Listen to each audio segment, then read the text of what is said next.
Good evening, ladies. Good Kabbalah evening. Raf, how are you? Thank God. Oh Hashem. Good evening. Yeah.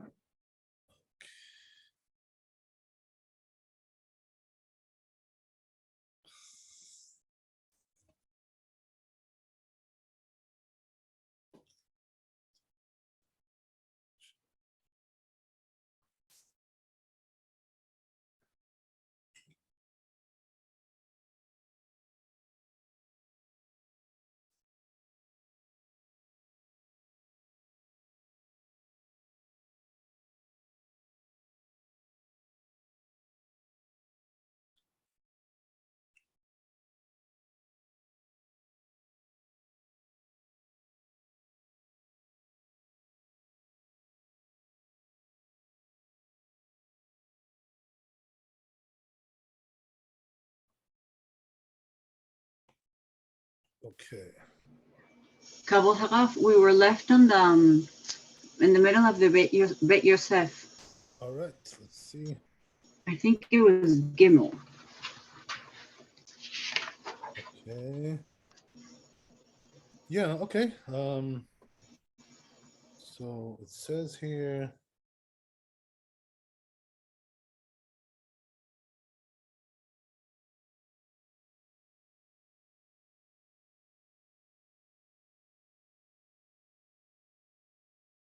כתבו רבנו יונה. So it says והראש, ראש, וכן מסתברא. So that's the way it's reasonable. He says ויש אומרים. This is where we're starting now. So some say that which the Ravuna allows on his skin. It's only talking about excrement which that's on his skin in a place which is covered by itself. We talked about that yesterday. Without any clothing. Right? For instance, like his underarms. Things like this. But it says places which are visible. So there, he says, there is an opinion like this, that there, the clothing doesn't help you. So he says, they learn this out from something we objected in the Gemara. If it's something which is seen simple, it's obvious. Ravuna share. כיוון זה מכוסה בבגדיו או משום שהוא במקומה הכת לא העסיקה דעת במקום אסירת פה. So I'll read this one more time. It says like this.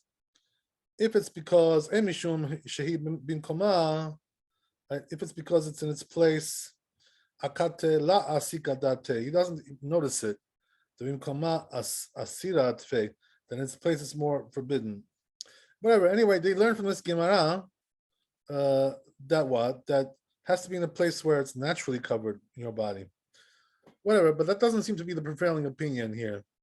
It's like more like a minority opinion. But anyway, the Rif Rambam. So the Rif and the Rambam, Gorsim Yadav Metunafot, their text goes like this in the Talmud. That if a person has Mibeta Kiseh, if his hands are dirty from the bathroom, so he says, this text is not proper. Something is not correct with it. Why is that? Because how would Rav Huna allow, according to this, since the excrement is visible? If it's talking about the dry, nevertheless it's forbidden. The Aminan, like we say, that even if the this is a rule that there's being here, that the excrement, even if it's totally dry, like like a crust, like earth, like clay, it's still forbidden. As Rabbeinu Yonah, the Katav Ze Leshano, and this is what he writes. So he says the Rambam wanted to be careful about this question. The Katav Haita Tipat Soal Besaro. So therefore he wrote that there was a little of one drop of whatever, a drop of excrement on his skin, or yadav, or his hands, or his hands are dirty from the bathroom. So what does that mean? He doesn't really have any real excrement on his hands, just a little bit soil there, you know, slightly. That it should spread on his skin, or his hands are dirty, and since it's very small and also it's very dry, so we consider like there's nothing there. It's like insignificant, you know. He says, nevertheless, it's not. It still doesn't sit well, you know. This explanation, because if it's true that it's referring to this issue, if it was referring to this issue, then why would Rav Chazda say that it's forbidden? Mitam kol atzmotai tomarna, from this verse, right, which we said is from Tehillim. What does that have to do with it? Why? Because since it's very small amount, and it's also dry, we consider it like it's not there at all. It's insignificant. So it turns out that all his body is clean, you know. So then how does this verse apply to him, right? Because the verse implies that his body is soiled. So it's also, Rav Huna also didn't, he didn't need to permit this because of this verse. Shafilu beloza, even without it, it says mutar. It will be allowed. Kevan she'en bo mamashut, because it doesn't have really enough. There's nothing real there, right? It's just something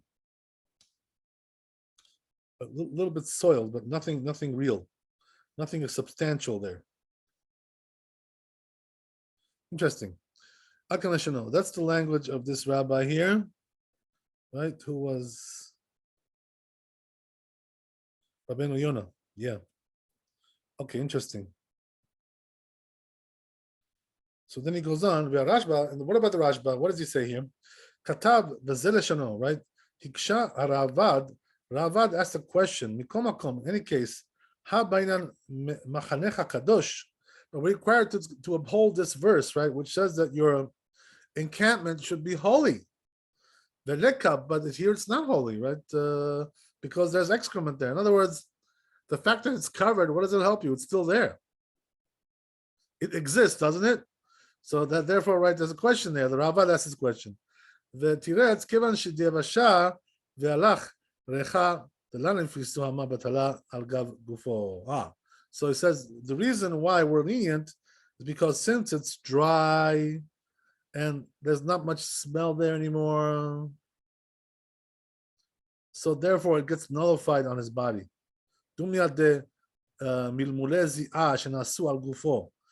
It's similar to like a person who has perspiration on his body. It makes, it says, we can even say logically that even if it isn't dry, still, and if you're going to ask me about this verse that your encampment should be holy, so he says the answer is like this, that whatever is covered, right, it doesn't really interfere with this verse. That doesn't really contradict, because since it's covered, it's like it's not there.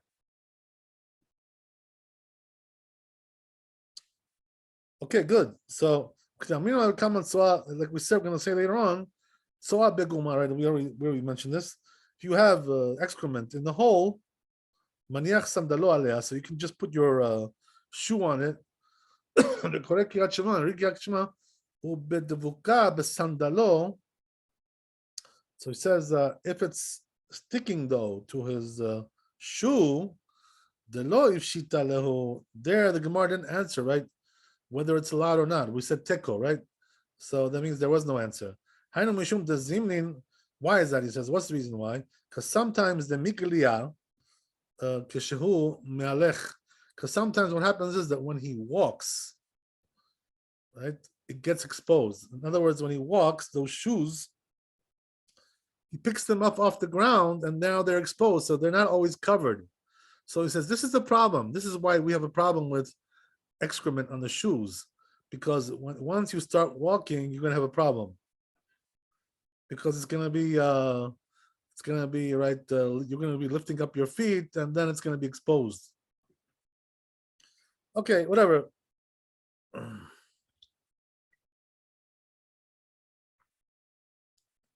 So,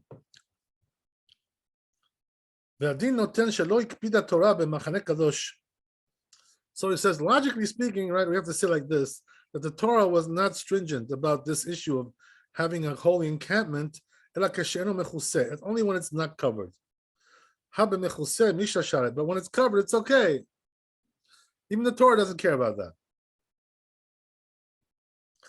The Ktiv, right, it's written in Devarim, as we said yesterday, right? What is this telling you? That you should cover your excrement. You got to cover it. So there you go, right? The Torah tells you to cover it. Once you cover it, you're good. That's what the Torah is saying over here. So it says later on, we also say that excrement, the ashashit, if you have, as we said, right? We talked about this. If you have excrement behind glass, right? You're allowed to read Kriyat Shema because the glass is covering it.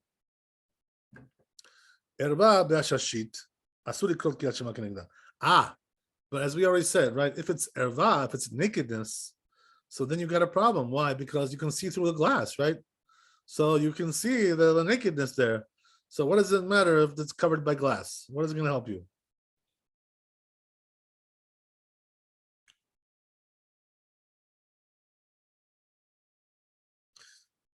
So he says, my tama, what's the reason why? So, because when it comes to excrement, it depends on if it's covered or not. That's the issue.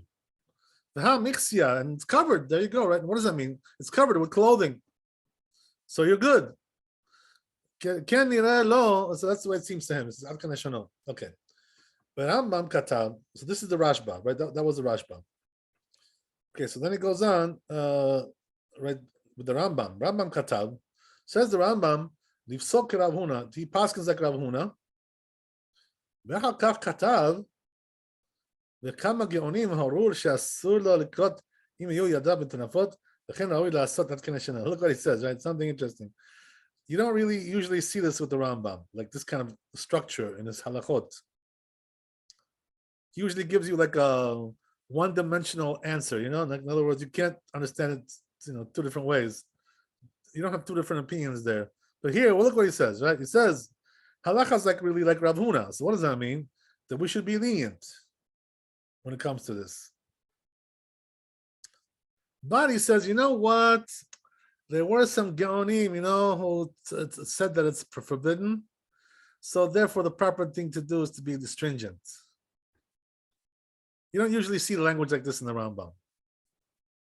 He doesn't care about the Gaonim, doesn't care about nothing, right? He just gives you the answer, that's it, right? 1, 2, 3. The truth is, it's not that he doesn't care about the Gaonim. He does care. What does that mean? He did the research, and he found out what everybody was holding. But what I mean to say is that he doesn't mention it, usually the Geonim, Very rare that Rambam mentions the opinion of the Geonim. But here he does. So what is he doing? He's telling you, right, that even though halacha really is to be lenient, but proper to be stringent like the Geonim. After all, they're Geonim, So, as we said, right, that the Rabbeinu Hananel was considered to be a Gaon. He was right on the edge of the generations, right, of the shift of the generations. So Rabbeinu Hananel was the last of the Geonim, and the Rif, who was his Talmid, was the first of the Rishonim. And what's the connection between the Rif and the Rambam, by the way? Is there any connection there? The truth is, that if you look in Poskim, you know what they say? They say the Rambam was a Talmid of the Rif. That's what they say, right? So as if, like what? That the Rif taught him, he was his Rebbe. Is that really true? So the truth is, I remember when I was in Yerushalayim, we had one rabbi there, who was a professor rabbi, like half and half, There are some guys like this, right? A little professor, a little rabbi, right? Doctor, rabbi, whatever they call him, right? All these kinds of things. Give him all kinds of surnames. So he was a friend of ours over there, nice guy, right? So he used to write biographies, about the rabbis, the big rabbis, big chachamim, So he knew the history very well, the timeline. So he tells me, he says, you should know. He says, you should know that even though the poskim say the Rambam was a Talmid of the Rif, he tells me, he says, the truth is that the Rambam never met the Rif in his life. I was very exhilarated when I heard that, right? I was quite intrigued by this whole thing. So the truth is, that we looked into it afterwards a little bit, and so why do they call, if that's the case, right, that they never met together? In other words, they were not in the same generation, the Rif and the Rambam. You understand? So how did the Rambam become the Talmid of the Rif? How is that, right? So the truth is that he never actually learned from him directly, but what happened was that the Rif had a Talmid who was called Rimi Gash, right? Rimi Gash. So the Rimi Gash was a Talmid of the Rif, and he was also the Rebbe of the Rambam. So that's why. So in other words, they were like one generation removed from each other. That's what it is, So they call him his Talmid. What does that mean? That he learned the Torah of the Rif, really, but from his Talmid he learned it, from Rimi Gash. So they call him the Talmid, but it was really indirectly. The truth is, that most of the time, if you look in Halakha, the Talmud, most of the time the Rif and the Rambam agree. Like I don't know what it is. Like let's say 80% of the time, I'm not really sure what the percentage is. Most of the time they're in the same camp. So why is that? Because the Rambam he learned the tradition of the Rif. He learned that Torah. So he was a part of that tradition there. So that's why they call him the Talmid of the Rif, But as we said, right? Actually, they never met. It's all true. Everything is true. Okay, so that's the story, right? So therefore, the Rambam here says, right, proper thing is to be machmir. So by the way, when you have this language in the poskim, I have to tell you, you should know this, because if you're learning Torah, this is something you really have to know. If you're learning halakha, like that, when a certain posek says halacha is like this, but it's proper to be, stringent like another opinion. So what's the halacha if that's the case, right? Which one should we go like? Anybody know about this? Right? What do we do in case like that? So the truth is, the halacha says like this. There are rules about this in halacha. There are books written about these things. Right? So it says over there like this, right? That in general, the rule is when a posek tells you halacha is like this, but proper to be stringent like this, it means that the halacha is really like the first opinion. So what does that mean? When he's telling you to be stringent, it's only a suggestion. It's not obligation. You know what I mean? He's suggesting to you, but can't obligate you. Why? Because really the halacha is like the first opinion. So the same thing here also, right? Same idea. Rambam is telling you the halacha is really like the first opinion, to be lenient, but good idea, be stringent on that one. Okay, very good. So let's see the Shulchan Aruch here. We'll see how he calls the shots, right? Bottom line, what he says about this.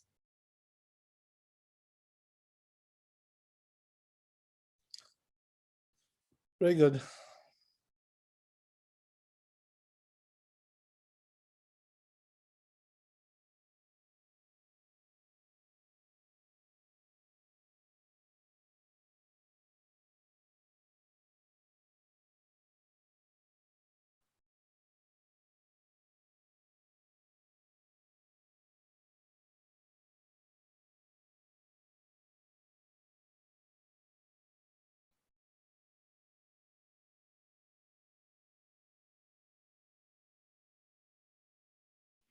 One second, I'm sorry. Oh. So it looks like there's a jump over here. Second. Okay, yeah, we're doing Dalit and Hay here. Okay.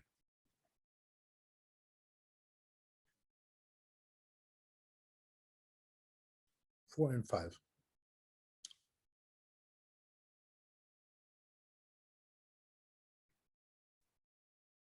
So it says in Dalit, al besaro, right? Let's say the guy has excrement, right, on his skin. But it's covered with his clothing. So what about that, right? Can you read like that, Kriyat Shema? Or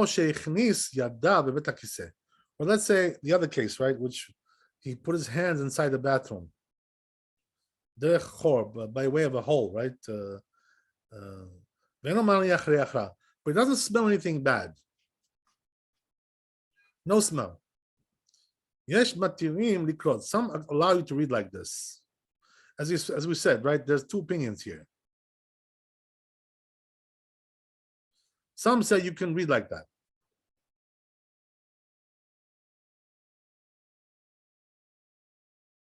Right, so who was that?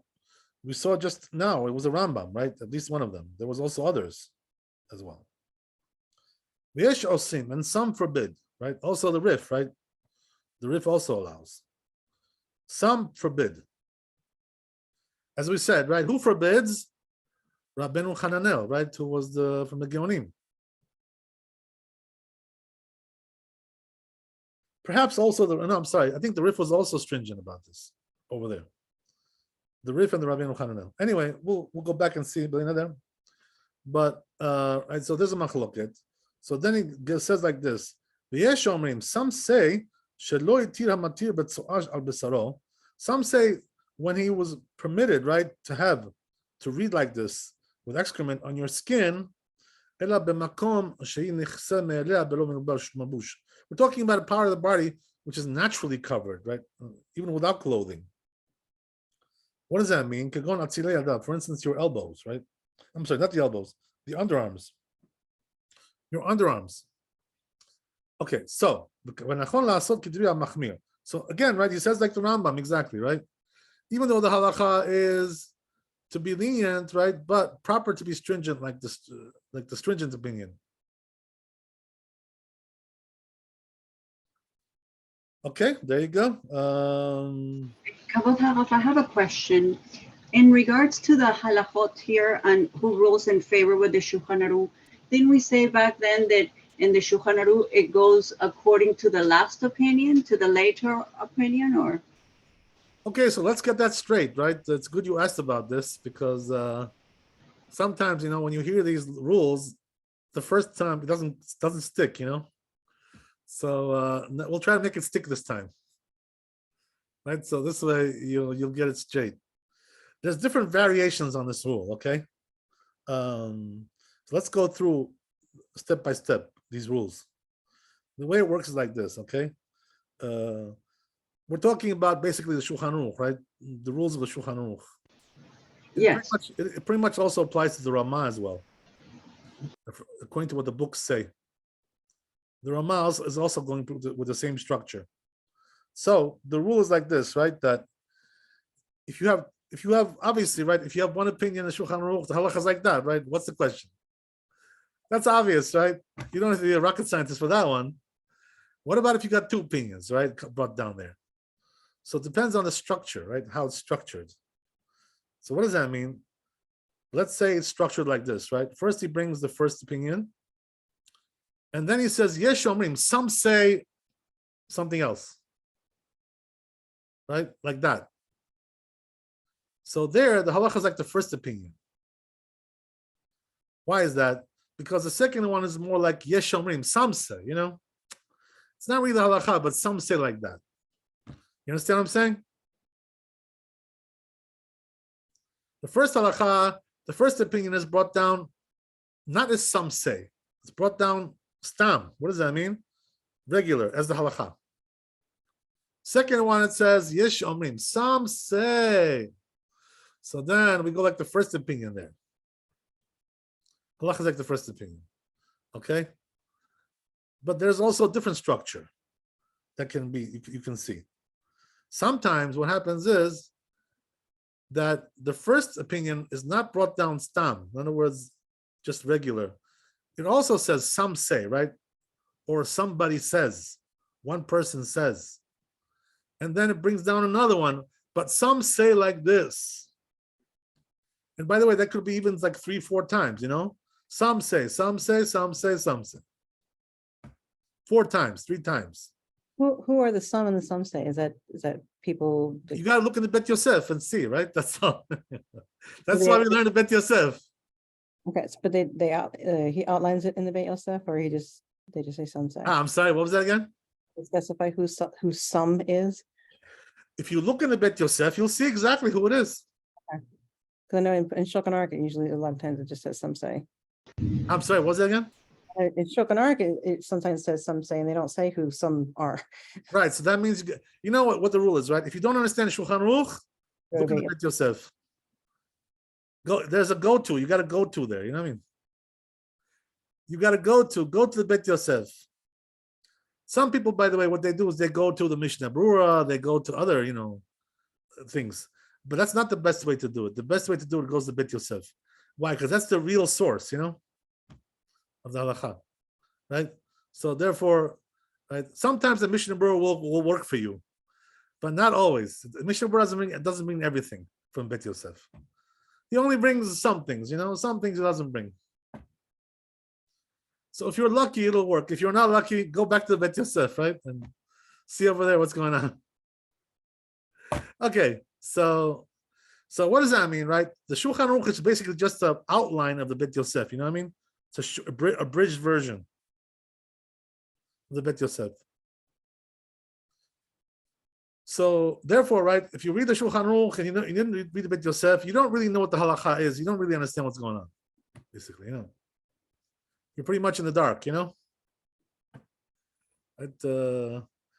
like there was darkness in the face of Egypt, right? On Al Pnei Mitzrayim. The plague of darkness is upon you.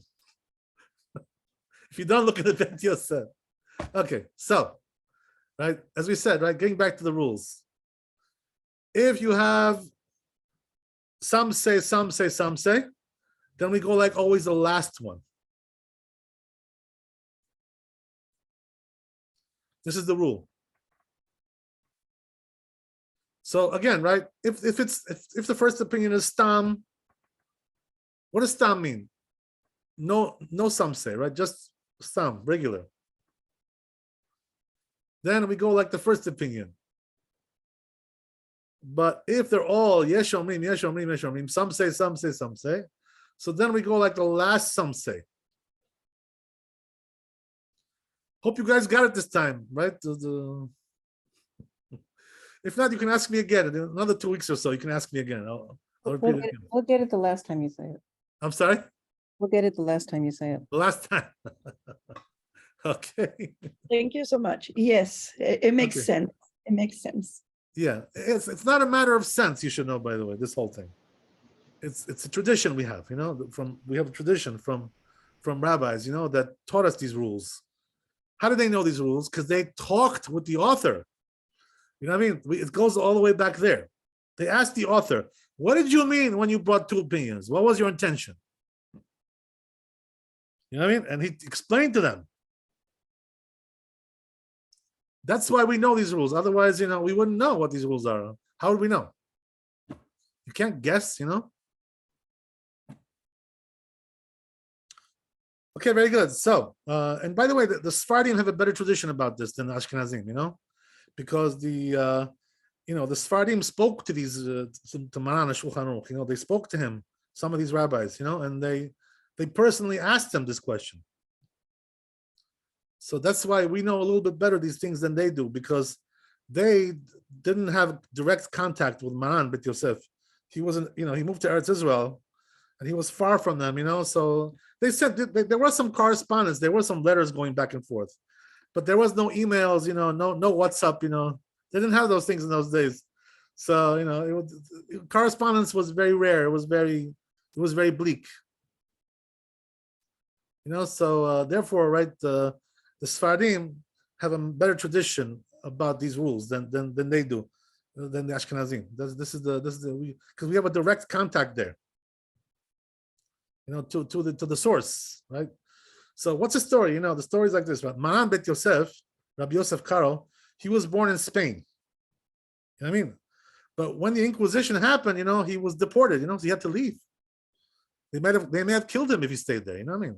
God knows what would happen.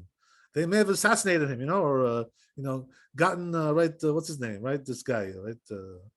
This DOJ guy, to make some fake right case about him, put him in jail. God knows, right? What's his name? Jack Smith. Yeah, this is Jack Smith. They probably had somebody like that in Spain also. But his probably name was Jock, whatever. But the same. So that's the thing, So Maran had to leave Spain because of the Inquisition. So what happened was that he went to Turkey for a while, but then he finished off in Eretz Israel. That's where he settled, and that's where he died. Right? His grave is there, right? His kever Maran is in Tzfat. Right? If you go there, you'll see it. Right? Until this day, right? Him and the Arizal are very close, like within 100 feet of each other, very close proximity.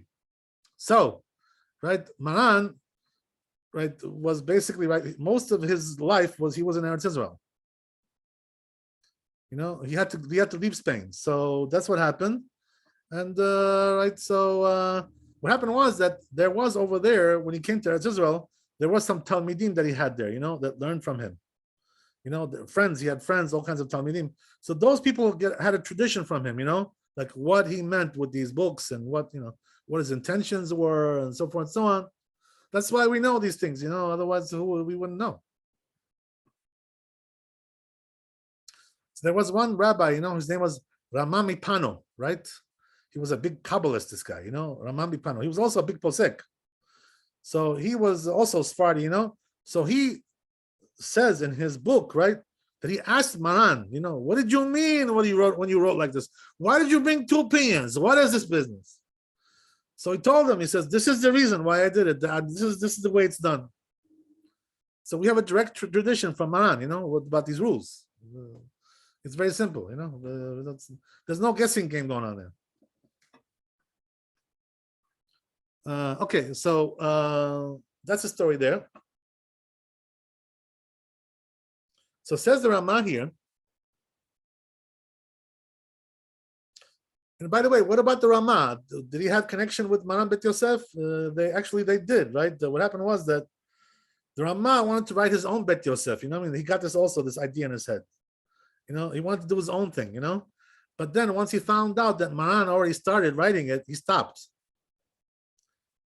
So he kind of combined forces with him. So he sent him some correspondence. They had some correspondence back and forth, So basically the Ramah accepted, the rulings of Maran, except when the Ashkenazim have different custom. And so in those cases, he didn't accept them. So he wrote the Ashkenazi custom, this is how it came together, the whole package. You know what I mean? The whole thing there. Yeah, that's how it came together.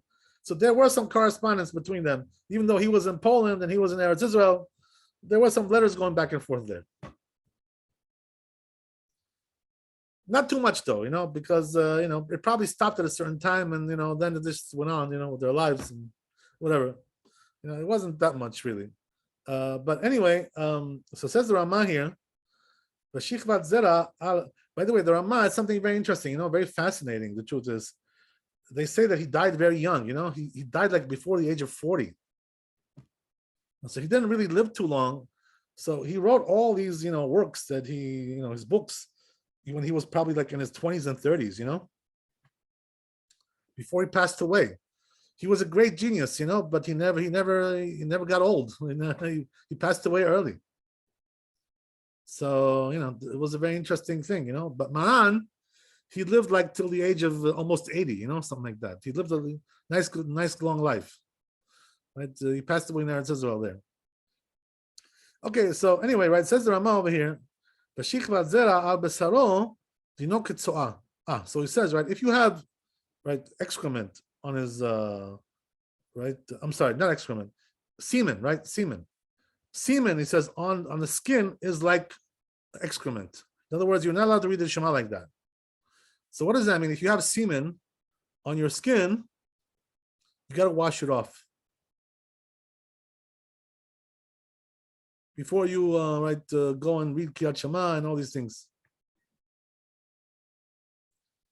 But the truth is, that we're lenient in some ways when it comes to that. I just want to tell you that maybe we'll cover these things in some other place, whatever. But when it comes to semen, if it's already like dry, let's say dried already, and it's covered with clothing, then it's not really a problem, So there we can be lenient. But if it's uncovered, and it's still moist, so then you got a problem there. Okay, whatever. And by the way, this is also a problem with the women, the semen. Why? Because when they have relations with their husbands, it like drips out, like slowly but surely, right? For a couple of days, whatever it could be, it keeps on dripping out. So the woman also can have the same problem if she's married, you understand? So she's got to be careful about that. Does it matter if she's covered? As we said, right, if you're covered, you're good, but especially if it's dry. I think, as we said, right, if it's even if it's not dry, it's still good, it's still okay. As long as you're covered, but if you wash your hands, that kind of things that are uncovered, right? Right, but if it's like exposed, then you got a problem. You shouldn't read like that. You should put clothes on to read the Shema anyway. The truth is, that I don't think it's the same severity as excrement. Why? Because excrement, after all, has a bad smell, and it's like really from the Torah, So it's a little bit more severe, perhaps, than semen. Okay, so it's more like perhaps like urine, equal to urine, because urine is also from the rabbis. Okay, good. So we'll go on with this. Let's go to Hey, Shulchan Aruch.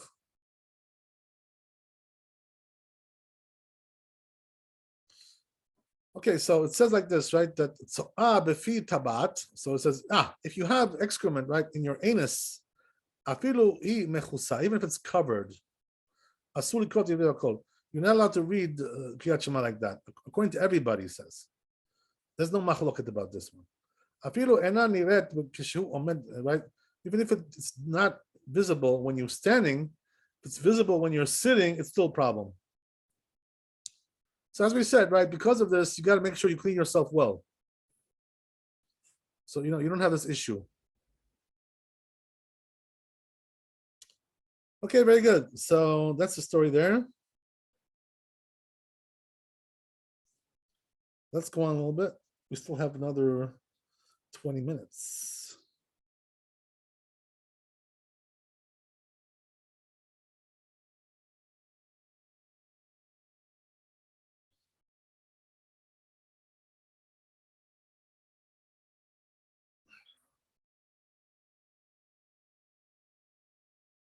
So going to Vav. So it says, let's see the tour here.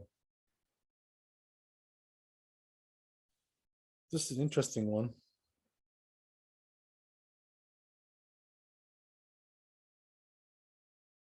So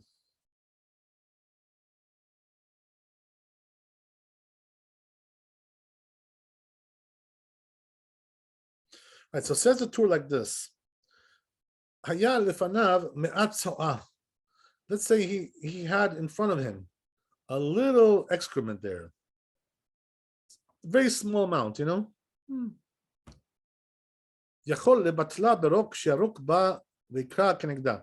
So he says there's a solution. What you can do is like spit on it, like get your saliva, like and cover it with saliva, and then you could read the Kriyat Shema.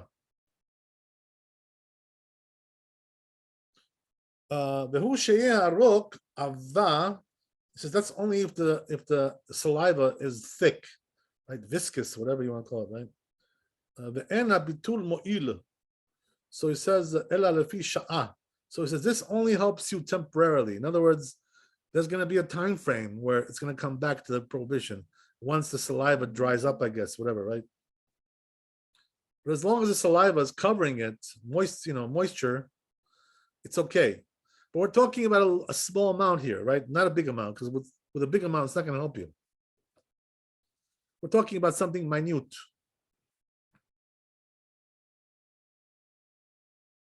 Okay, so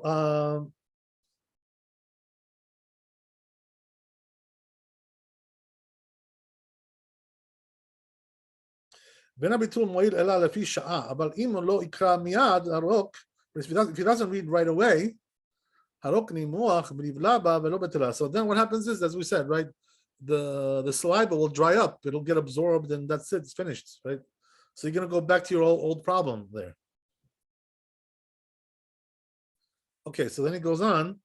Safek im tso'a imo b'bait olav. Oh, okay. So what about if there's a doubt, right? Whether you have it or not? In other words, there's a doubt whether there is excrement there or not. As we mentioned yesterday, right? This can happen with diapers, right? Like you don't know if the child made or not, So you're not really sure what's going on. You have to open it up and check, right? There's no to, so okay. So if it's a doubt, he says you're allowed to read. Why? Oh, look what he says, right? Because generally, right, in a house, you're not going to find excrement there. In other words, it's not really something very common, We're not talking about the bathroom, obviously, right? We're talking about a regular room in your house, your bedroom, your living room, your kitchen, right?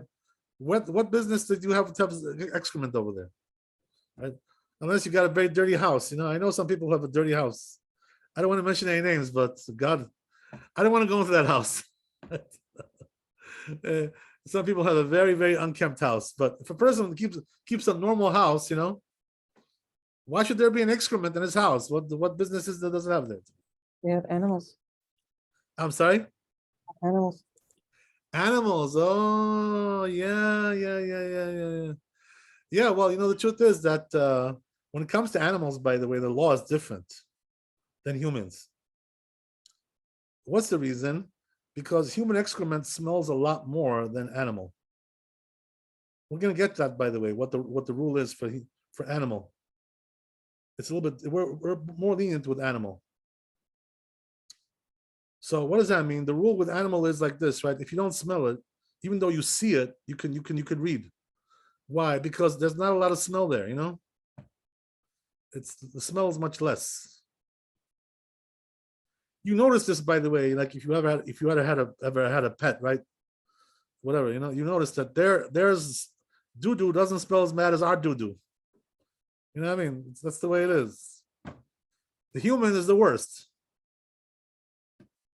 So okay, whatever. That's a different story, but right. The truth is that we talked about this with some of our friends. That, it's not really proper to keep animals in the house. They should be making in the house like that.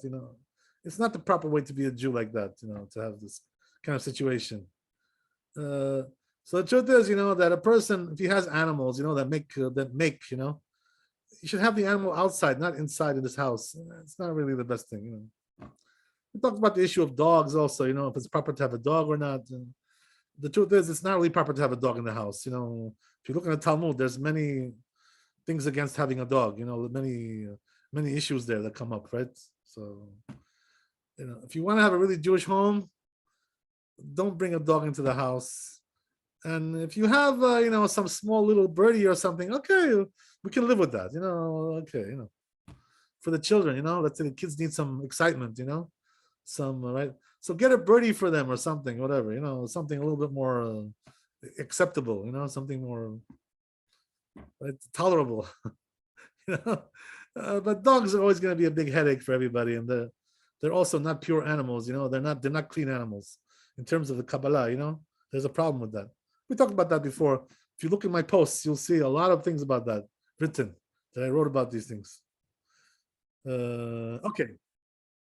So there was this one friend of mine, who I gave it to her, about this issue, having a dog, I told her, I said, come on, get rid of your dog already. What's going on with you?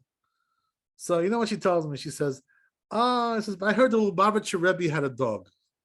So I was like, oh, gee whiz, So what happened was that I checked about this, I have some friends who are Lubavitchers, So I went to them, I have some rabbis, whatever.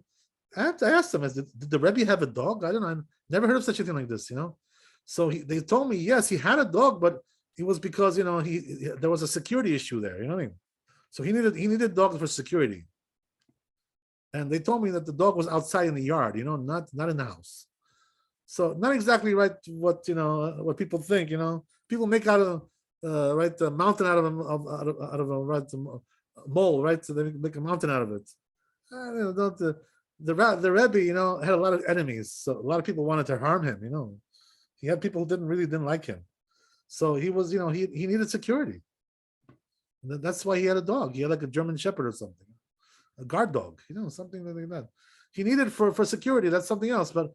We're talking, as a pet, to have it in your house, to pet it, when you wake up in the morning, pet your dog. That's something else. We're not talking about that, right? That's two different things. Okay. So anyway, right, let's not get things mixed up, right? Okay. So as we said, right, that this will work only temporarily. Okay, so let's see the Beit Yosef on this.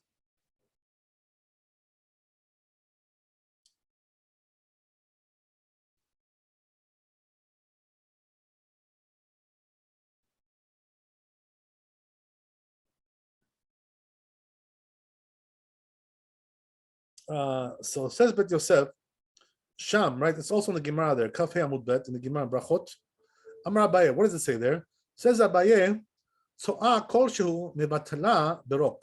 it says there like this, right? That if you have a small amount of excrement, you can nullify it with what? By spitting on it, putting some saliva on it there.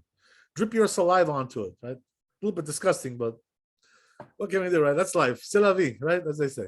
So, Amar Rava, right? So Rava says, Uborok Ava. So it says Rava, it has to be thick though, right? Like not thin, not watery saliva. It has to be like, slimy saliva, whatever you want.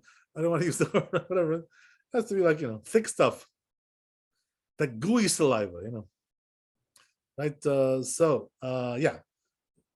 Peresh Rashi, so Rashi explains, Rokek alea. What do? You spit on it, right? You cover it with saliva. That's how you do it. So then, right, he goes on to explain, right, what the Torah said, that this is only a temporary solution because it's going to dry up. So he says, Yerushalmi, there's Yerushalmi, Katvu, Shema Rosh, says the Rosh there, Rabbi Zera, Rabbi Abba, Yatrin, Vechazyan, So'a. So it says over there like this, brings a story there, right? These two rabbis were sitting and they saw some excrement, right, where they were sitting there. So Rabbi Abba, Rakik Allah. So what happened was that Rabbi Abba, he spit on it, right? He wanted to nullify it by spitting. Amar Rabbi Zera. So says Rabbi Zera, Keman Yama letagna klomar en bitul harok moilet ela l'sha. So this rabbi commented, right? This is only going to help you temporarily because once it dries up, that's it, right? You'll go back to square one again. So it's only a temporary issue there. Kamelech min hayam letagna. כשהוא דבר מועט. So we're talking about a very short time. ואחר כך חזרה הצואה למקומה. So then it returns to its older state, right? So which is that it's forbidden. וכן כתב רשב"א, that's what it also says in Rashba. בשם הרעב"ד, name of the Rabbi. Okay, there you go. That's the story there.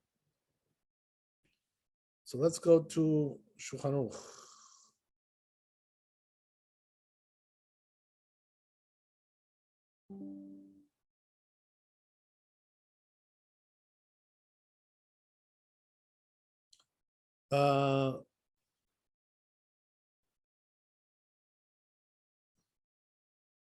So says Shulchan Aruch, היה לפניו מעט צואה. Let's say there was in front of him a little bit of excrement there. יכול לבטלה ברוק שירוק בה ויקרה כנגדה. So what do? You spit on it, right? And nullify it like that, and then you can read. The hu sheyeh harok ava, but it has to be, as we said, right? Slimy, saliva. SS, right? Slimy saliva. Okay. Then habitul mo'il ela lefi sha'ah. And this also, again, right? It's temporary only. But if he doesn't read right away, and then, right, the saliva gets absorbed or whatever, dried out, right? Then it's not going to help you anymore. So if you do the spit solution, right? Another SS, right? Spit solution. If you do the spit solution, you got to read right away. Don't wait, because otherwise it'll dry up and you go back to square one. That's what we're saying. Okay, very good. That's the Vav. Let's go. We have time. We have another 5 minutes. Let's go on a little bit.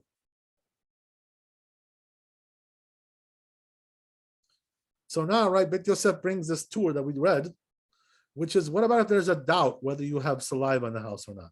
There's a doubt.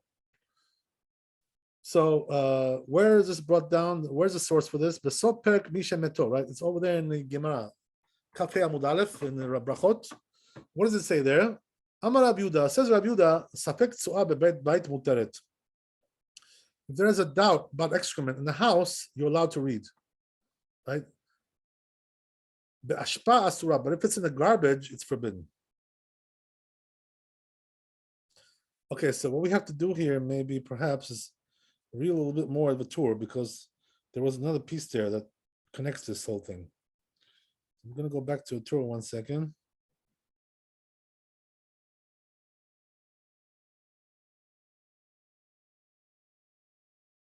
Right, so the tour says like this, right? But if its excrement is in the garbage, right? It's doubtfully, we don't know. Asur, you're not allowed to read there. What about if you have a doubt about urine, right? Now we're starting to talk about urine. What about if the doubt is about urine? Even with the garbage, it's allowed. As we said, right, we're more lenient when it comes to urine. Why? It's only rabbinical. But the excrement is from the Torah.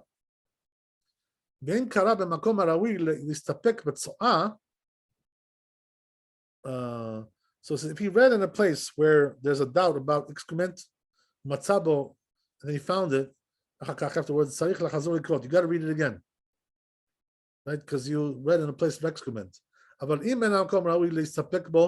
says if it's a place where there's no doubt, and you don't have to read it again. Okay, that's the end of the tour. Now we'll go back to the Bet Yosef and finish this, maybe. We'll try. So it says,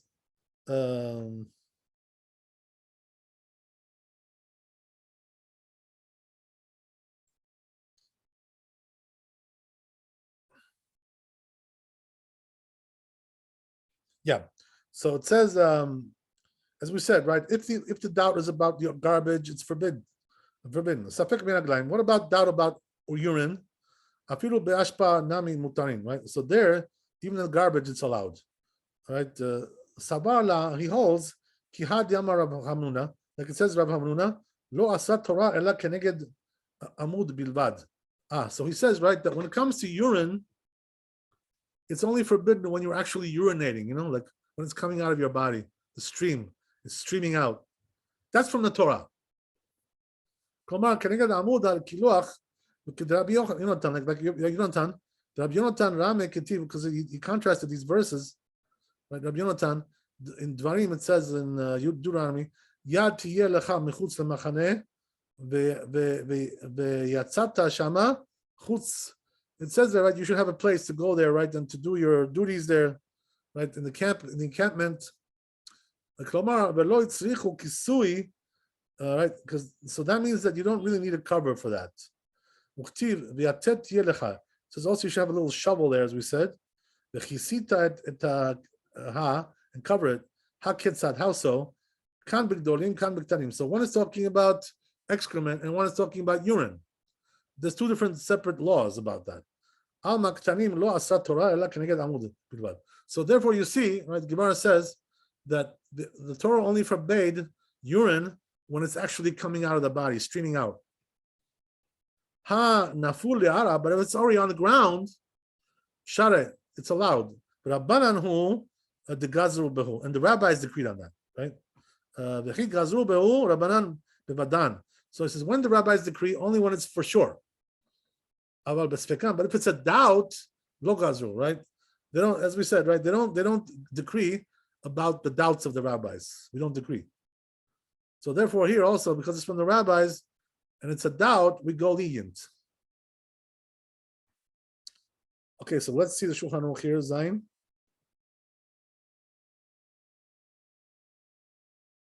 Says Shulchan Aruch, Safek in tzu'ah b'bayit mutar likrot. If there's a doubt whether there's excrement in the house, you're allowed to read there. Why? The cheskat bayit shen b'tzu'ah. Because the presumptive state of the house is that there's no excrement there, right? Usually houses are clean, right? Safek in tzu'ah be'ashpa. If there's a doubt, right, whether the excrement is in the garbage, what about that? Asur, you're not allowed. Why? Because the assumption is that in the garbage, you do have there, right, excrement. So let's explain that, right?